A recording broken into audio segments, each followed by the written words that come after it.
business was at a point where it didn't operationally need me. It was, yeah.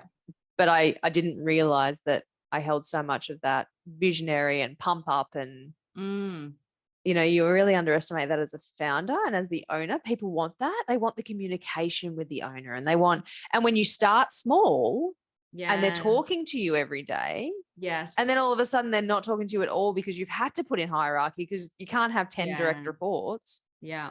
That was the biggest challenge for me. So that was a huge learning, and it was like, right, let's build this with structure initially and actually get to a point where you're, arm's length from team, and you're building the culture, but at arm's length. Yeah. So that they don't feel like they have to constantly be connected to you to succeed in their role. So that was the hardest part.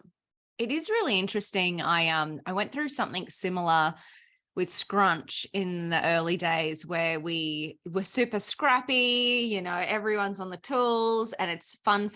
We're making it up as we go along. There's not a lot of systems and processes. And I remember it getting to that breaking point of, we can't just keep hiring more people. So we have to really get smarter about the way we're working. And it's like everything got serious. Yes. And so the fact that we wanted people to, report, we wanted people to follow certain processes. We wanted people to be accountable to metrics to make sure that we were improving. We lost staff too, because it's like this big change, right? Totally. It's just different than what they used to. It's different. And so that's probably like, it's such an interesting transition when you go from startup, for lack of a better word, into that, hey, we're actually getting to a point where we're established. Yeah. There's people that just fall over, and it's to be expected. Totally. Yeah. It's to be expected.